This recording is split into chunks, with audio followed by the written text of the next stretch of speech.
Net qualify करने के बाद या जेआरएफ क्लियर करने के बाद अक्सर बच्चों के पास एक समस्या आती है पीएचडी की। देखिए, जब पीएचडी का इंटरव्यू हो या पीएचडी के एंट्रेंस की आप तैयारी करने जा रहे हैं या आपको पीएचडी में एडमिशन मिल गया है और आप पीएचडी करने जा रहे हैं, तो फिर आपके सामने एक इम्पॉर्टेंट या मैं प्रॉब्लम कहूंगी वो आती है कि हम पीएचडी का या शोध का विषय क्या लें। देखिए, जब अक्सर बच्चे निकलते हैं तो उनकी बहुत बड़ी-बड़ी सोच होती है। बड़ी-बड़ी चीज़ों की साइड उनका दिमाग जाता है। सबसे ज़्यादा इम्पोर्टेंट होता है पीएचडी में, पीएचडी का टॉपिक। क्योंकि ये टॉपिक डिसाइड करेगा कि आपकी जर्नी कितनी लंबी चलने वाली है। देखिए, यूनिवर्सिटीज़ में पीएचडी के लिए टाइम पीरियड दिया जाता है और हर यूनिवर्सिटी के नियम जो हैं इसमें अलग-अलग हैं। जैसे मिनिमम 2 ईयर से लेकर जो मिनिमम है वो 2 ईयर है और मैक्सिमम आप 5 या 6 साल तक और उसको आगे भी प्रत्यावर्तन देकर समय को बढ़ा सकते हैं। लेकिन एक बात बताइए आज मुझे, आप सभी जितने भी शोध करने जा रहे हैं या पीएचडी करने जा रहे हैं, आपका फाइनल डेस्टिनेशन क्या है? आपकी आखिरी लक्ष्य क्या है? तो कहीं ना कहीं जो मेरे पास जवाब आते हैं, आखिरी लक्ष्य होता है कि आपको अच्छी यूनिवर्सिटी में, अच्छे कॉलेज में प्रोफेसर बनना है। कहीं ना कहीं स्टूडेंट जो 90% मेरे पास आंसर आते हैं वो इसीलिए आते हैं कि मैडम हमें प्रोफेसर बनना है, इसलिए हम नेट पीएचडी के बाद पीएचडी करने जा रहे हैं। तो सुनिए, आप जब देखिए, मैंने बताया ना, पीएचडी का टॉपिक ये डिसाइड करता है कि आपकी यात्रा कितनी लंबी होने वाली है।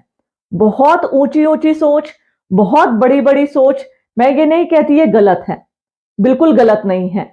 लेकिन आपको ये भी ध्यान रखना है कि आपका जो समय है वो बहुत कीमती है।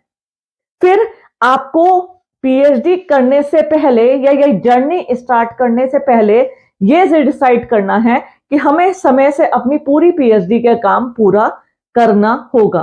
ठीक है, जो 2 साल का मिनिमम समय है, कोशिश करना आप अपने पूरे पीएचडी के वर्क को इस 2 साल में पूरा कर लें और अपनी थीसिस बोलते हैं बच्चों, पीएचडी करने के लिए थीसिस लिखी जाती है जिसे बोलते हैं हिंदी में शोध ग्रंथ। ठीक है, इसकी भी मैं आगे वीडियोस बनाऊंगी। पहले आप मुझे इस वीडियो पे अपना पॉइंट ऑफ व्यू देना कि ये वीडियो आपको कितनी अच्छी लगी, फिर मैं नेक्स्ट इसी टॉपिक से रिलेटेड अन्य वीडियो अपलोड करूंगी। तो मैंने बताया ना, थीसिस का जो हमारी थीसिस होती है या शोध ग्रंथ होता है, उसको लिखने में समय लगता है और 2 साल का हमें समय दिया जाता है। स्टेप बाय स्टेप हम चैप्टराइजेशन के माध्यम से रिसर्च करते हैं। तो आपका पीएचडी का टॉपिक ये डिसाइड करता है कि आपकी जो थीसिस है, आपको उसको लिखने में कितना समय लगने वाला है।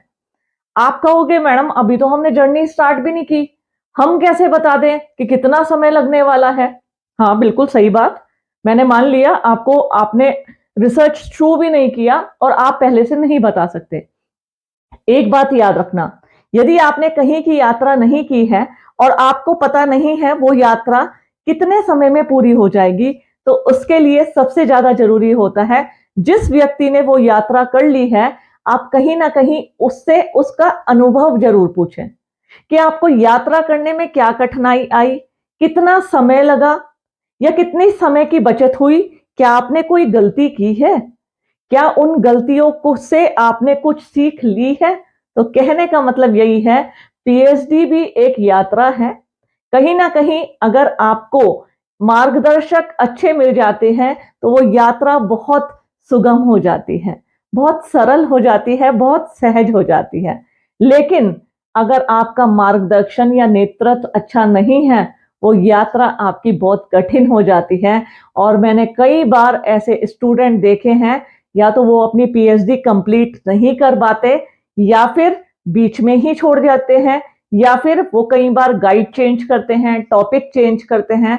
तो मैं ये सोचती हूँ इन सभी कठिनाइयों से बचने के लिए आप शुरू में ही एक बेहतर प्रयास करें कि आप पीएचडी का टॉपिक ऐसा लें जो कि आपकी यात्रा को, आपकी शोध की यात्रा को बहुत सुगम बना दे। तो जी हाँ बच्चों, आज का टॉपिक मेरा यही है।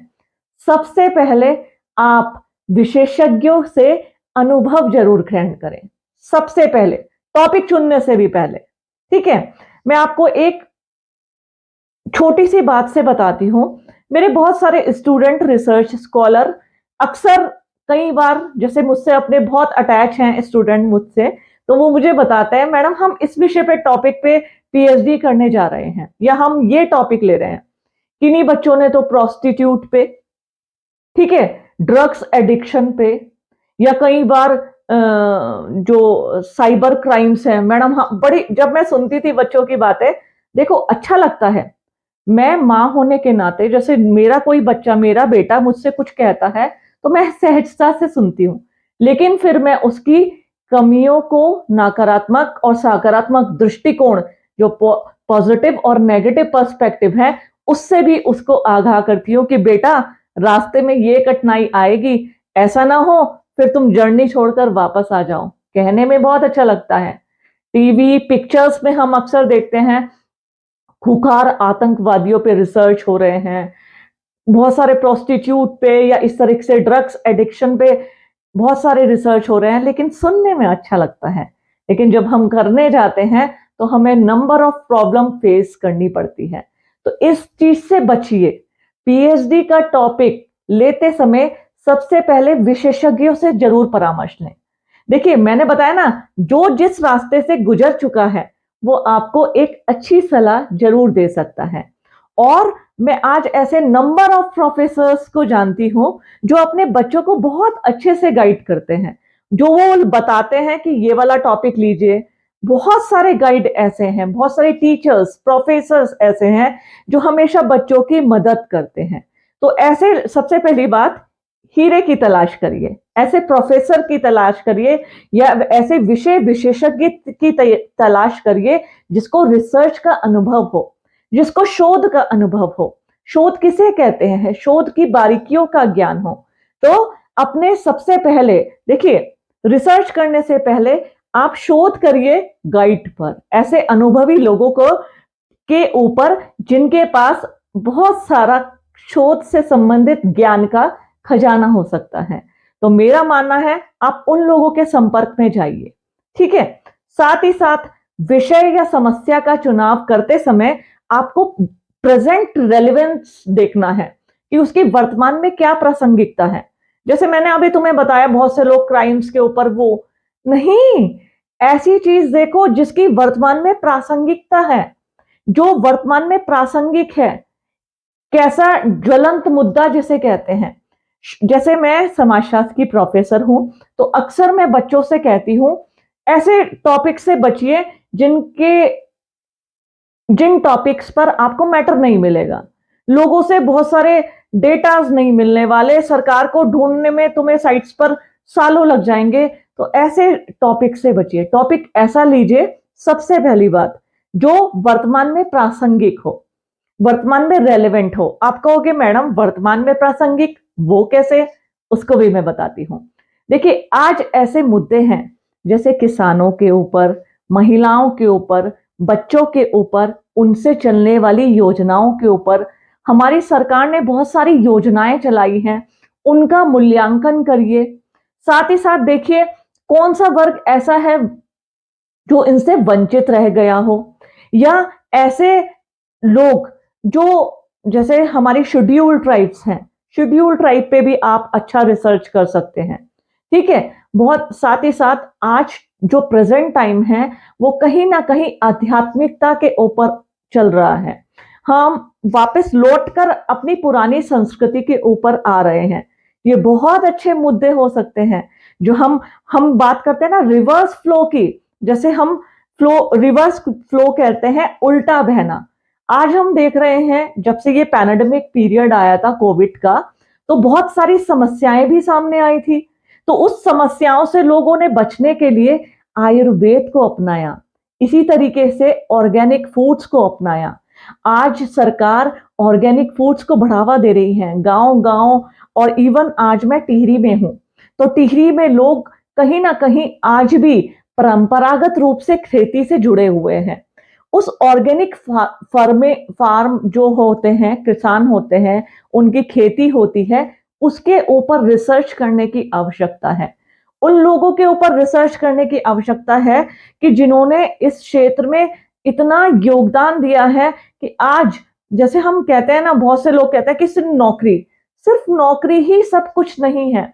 बहुत से जो लोग हैं आज होम स्टे के माध्यम से आज फ्रूट्स, जो हमारे बहुत सारे ऐसे कीवी हो गया, ड्रैगन फ्रूट्स हो गया, चेरी हो गई, स्ट्रॉबेरी हो गई, ऐसे फ्रूट्स की खेती कर रहे हैं जिनके दाम दिल्ली और बड़े बड़े शहरों में आपको अच्छे खासे मिल जाएंगे। लोगों का करोड़ों का टर्नओवर है।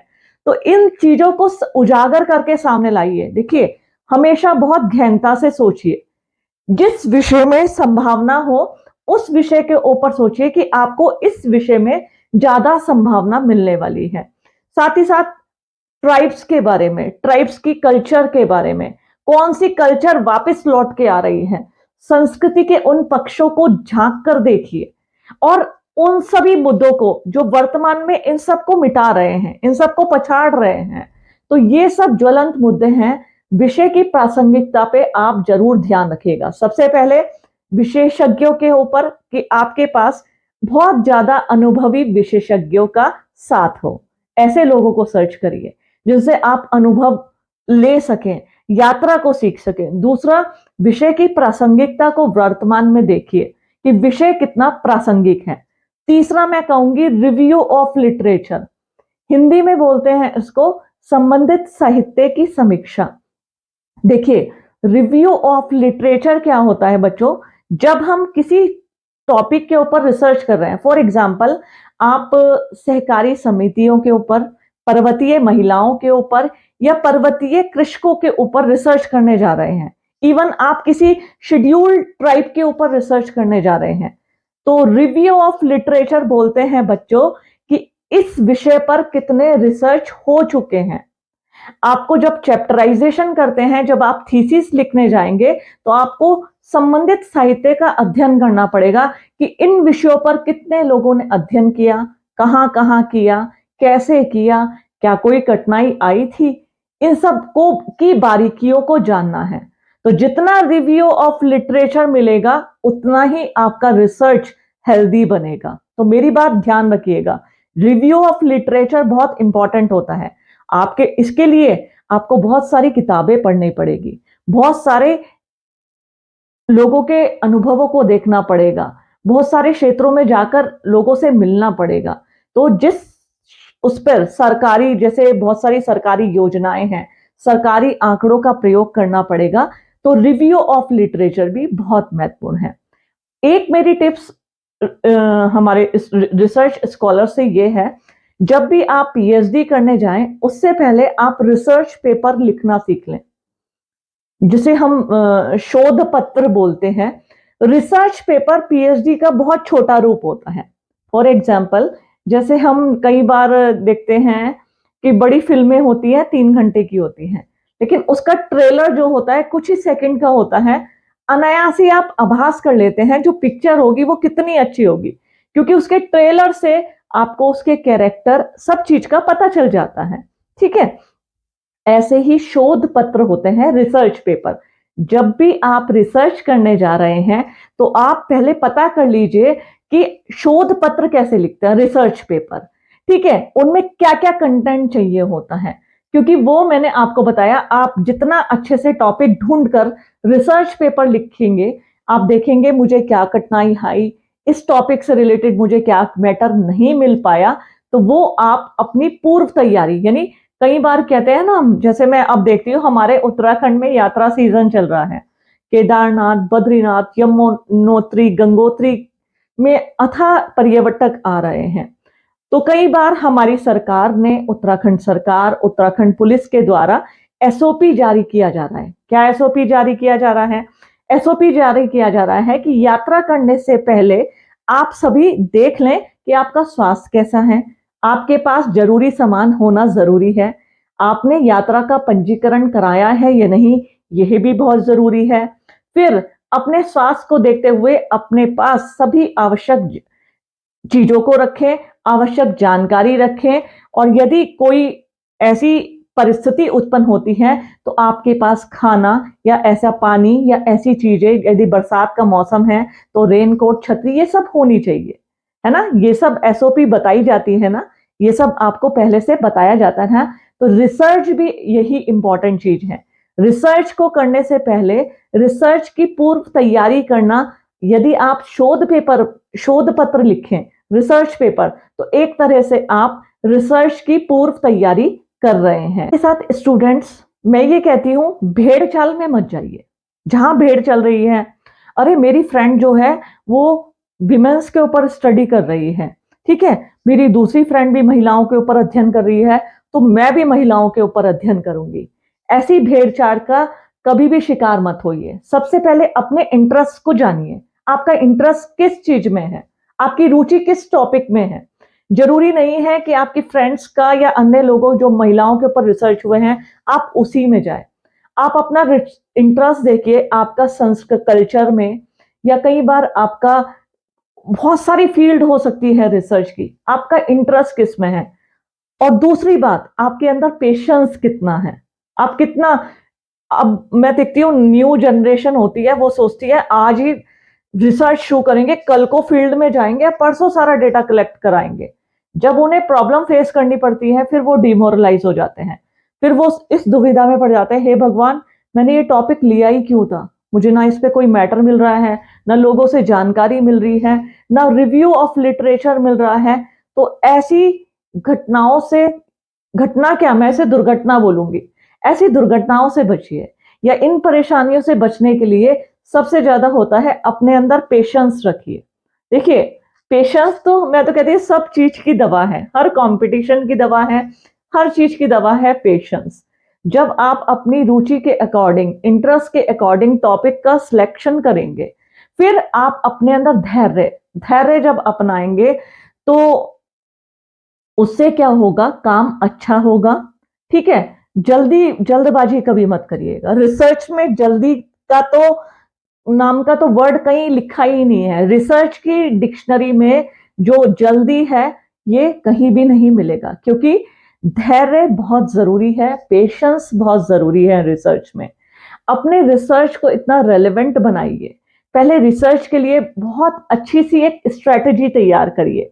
आपने देखा कि आपको टॉपिक मिल गया है, टॉपिक मिलने के बाद आपने उसकी एक अच्छी सी स्ट्रेटेजी बनाई, कौन सा एरिया चुना, ठीक है, एरिया भी इंपॉर्टेंट होते हैं। फॉर एग्जाम्पल मैं देखती हूँ बच्चे जब रिसर्च का टॉपिक चुनते हैं तो फिर वो कंफ्यूज हो जाते हैं एरिया कौन सा लें। जैसे मैंने बहुत सारे बच्चों को देखा है, एक लड़की कह रही मैडम मैं केरल में जो मसाले होते हैं वहां के लोगों का, वहां का अध्ययन करूंगी।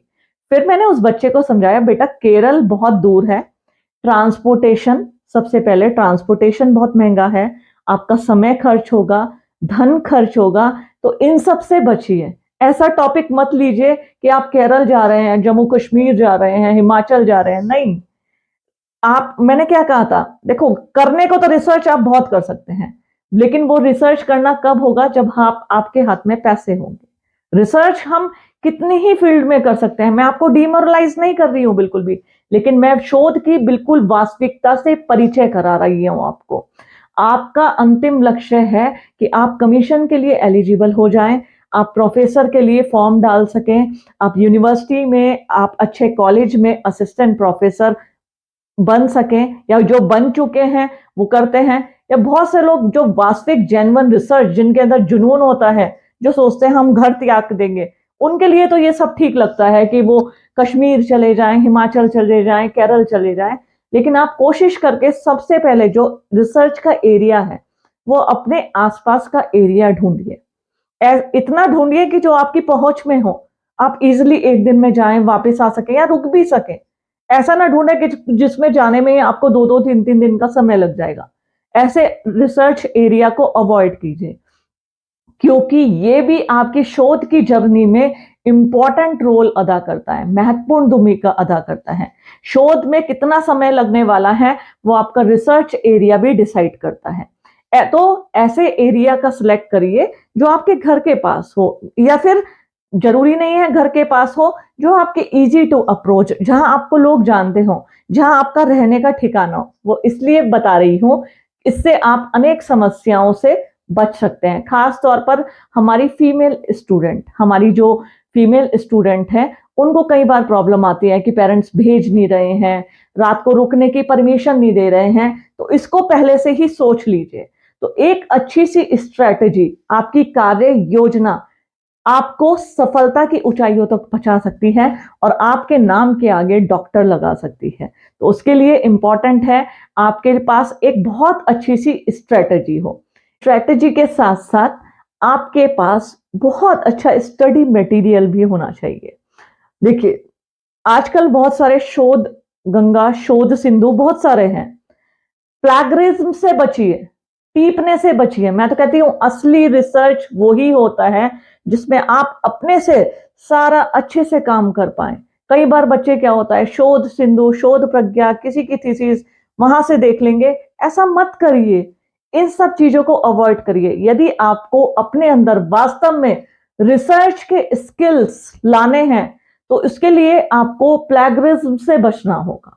उसके लिए आप रिव्यू ऑफ लिटरेचर तो करिए, संबंधित साहित्य में दूसरों का संदर्भ ले सकते हैं, लेकिन अन्य जो चैप्टर हैं उनमें इनसे बचिए।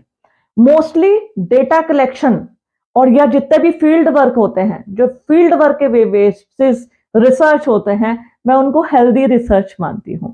जब आप शोध के क्षेत्र में जाएंगे, लोगों से बातचीत करेंगे, मिलेंगे, चीजों को जानेंगे, तो लिखने की चाहत अपने आप से पैदा हो जाती है।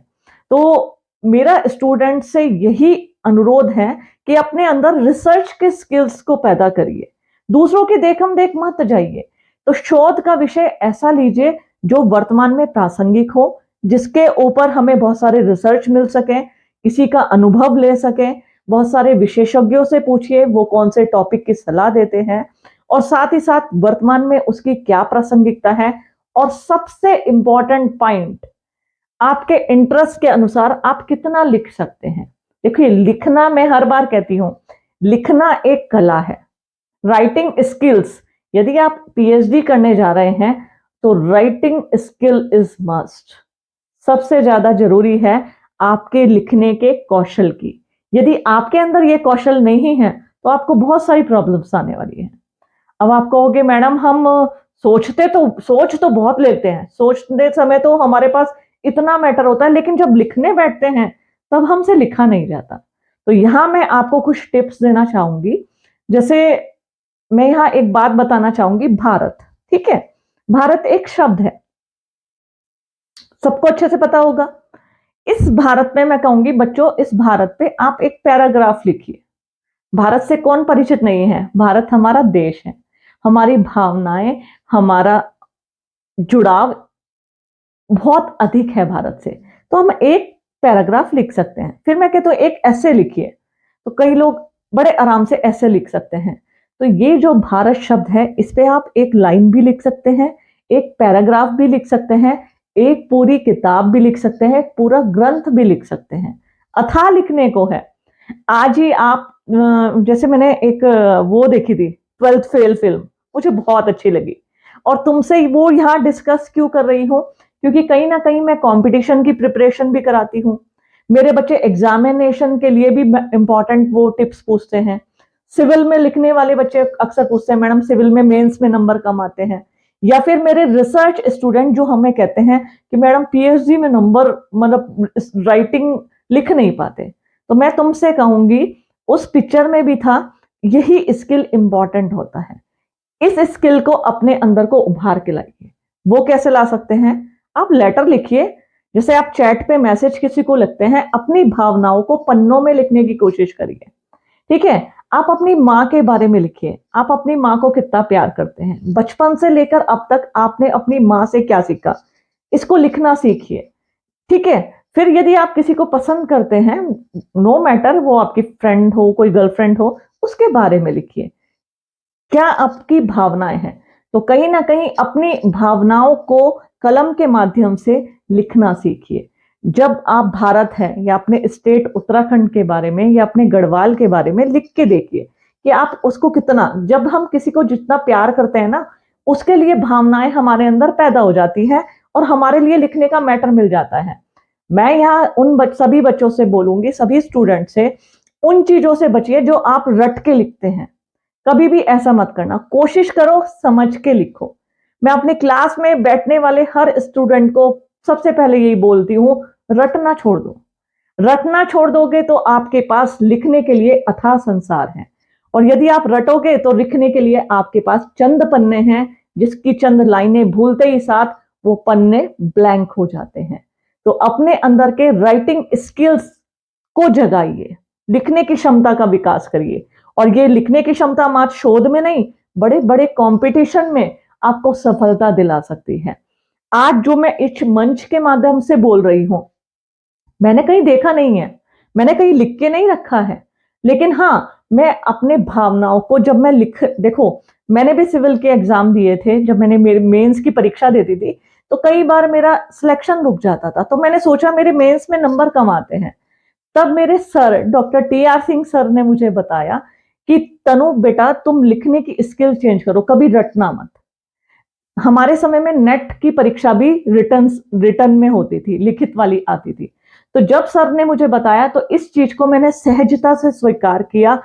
वो दिन और आज का दिन मैंने अपने अंदर की राइटिंग स्किल्स का विकास किया, उसको और शार्प किया, और उस राइटिंग स्किल की बदौलत मैं आज आप लोगों के सामने हूं। मैंने पीसीएस की परीक्षा भी की है, मैं पीएचडी भी मैंने कर चुकी हूं। मैं डॉक्टर तनु मित्तल हूं, आपको बता रही हूँ, प्रोफेसर हूं, बच्चों को पढ़ाती हूं। तो कई बार बच्चों ऑन द स्पॉट ऐसे ऐसे टॉपिक पूछ लेते हैं तो मुझे मेमोराइज रहते हैं। रीजन है ये है कि मैंने रटना छोड़ दिया, मैंने समझ के लिखा। तो पीएचडी के लिए अपने राइटिंग स्किल्स को बढ़ाइए। तो कई बार जैसे मेरे स्टूडेंट होते हैं, मेरी रेखा मेरी रिसर्च स्कॉलर है, मैं उसे कभी भी बोल देती हूँ, बेटा तुम इसके ऊपर कुछ पन्ने लिख के दो। कभी कभी मुझे लगता होगा रेखा को असहजता महसूस होती कि मैडम कभी भी कुछ भी लिखने को बोल देती हैं, तो वास्तव में मैं उसको चलना सिखा रही हूँ। या जैसे हिमानी या और भी स्टूडेंट होते हैं, मैं कई बार कहती हूँ लिखो, शोध पे पत्र बनाओ, ऐसे लिखो। फिर वो बच्चे सोचते हैं मैडम कैसे लिखें। भाई चलना सीखो ना। जैसे एक बार मैंने तुम्हें उंगली पकड़ाई और चलना सिखाया, अब आप अपने आप से चलिए। चाहे गिरोगे, नहीं लिख पाओगे, ठीक है, खराब लिखोगे, एक ना एक दिन तो अच्छा लिखोगे ना। तो मेरी आशा करती हूँ मेरी इन सब बात का आप बहुत अच्छे से ध्यान रखेंगे, ठीक है। तो पीएचडी का टॉपिक सिलेक्ट करते समय अपने इंटरेस्ट, विशेषज्ञों का अनुभव और जो हमारा अथाह ज्ञान का संसार है, विषय की प्रासंगिकता को देखते हुए विषय का चयन करिए। मेरी शुभकामनाएं आप सभी के साथ हैं। और आगामी वीडियो में मैं आपके पीएचडी के इंटरव्यू के बारे में बताऊंगी। इंटरव्यू फेस करते समय कौन कौन से क्वेश्चन पूछे जाते हैं, या फिर इंटरव्यू के समय आपको क्या करना चाहिए, क्या नहीं करना चाहिए, क्या तैयारी करके जाना चाहिए आपको पीएचडी के इंटरव्यू में, ये मैं अपनी आगामी वीडियो में बताऊंगी आपको। लेकिन आप मेरे चैनल को सब्सक्राइब और बच्चों को भी भेजिए, ठीक है। साथ